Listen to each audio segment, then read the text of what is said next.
Hi class, now let us continue to second chapter, the overview on RTL design. For this chapter, you are supposed to understand the overall concept and diagram of an RTL system.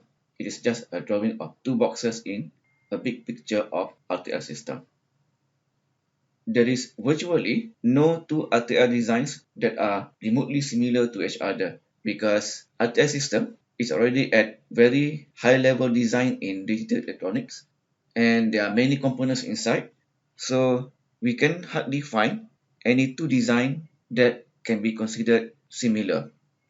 Even two versions of systems that are doing the same thing might be so much different from each other. For this reason, it is hard to generalize RTL design in order to get a generic template.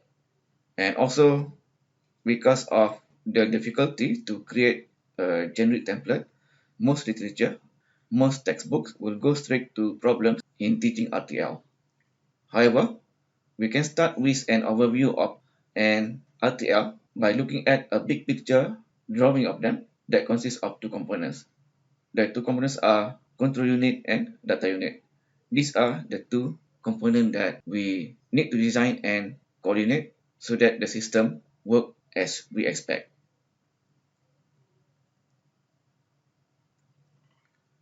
RTL system has, of course, the entirety of its system. We give it a big rectangle box like this. Inside it, we have a module for control unit that will be controlling the other part of the system, which is data unit. There will be lines communicating signals between these two units. The one that comes from control unit to data unit is what we call control lines. This control line could be the selector line for the multiplexer or the selector lines for the multifunction registers.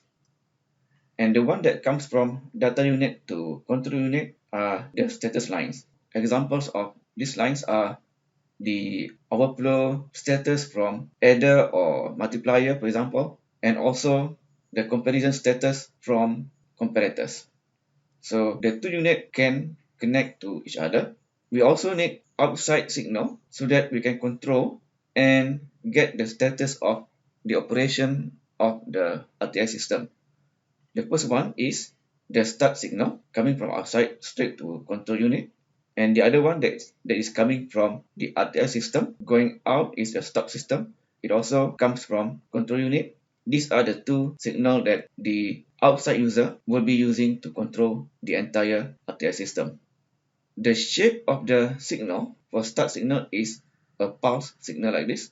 The start signal is like when we are pressing the start button in a microwave, for example. We start somewhere so that the system can tell when to start the operation, and then it has to go back down, just like we release the start button from, just like we release our finger from the start button on the microwave oven.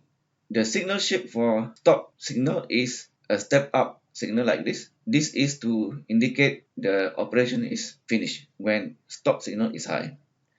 And this signal has to go down again when another start signal comes, so that it can indicate that another process is being executed, and when the value is 1 again, it indicates that the process is finished. So not only to control unit, to data unit, there are also signals that need to come directly to it and coming out directly from it. These are the data unit that is coming in.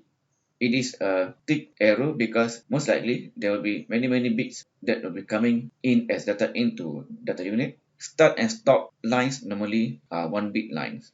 And the data out is also a tick line indicating that, of course, our calculation will result in some number of bits. So this is the big picture of the RTL system, and most of our job will be to design what is in the control unit as finite state machine, FSM, and what inside in data unit is the data pass system.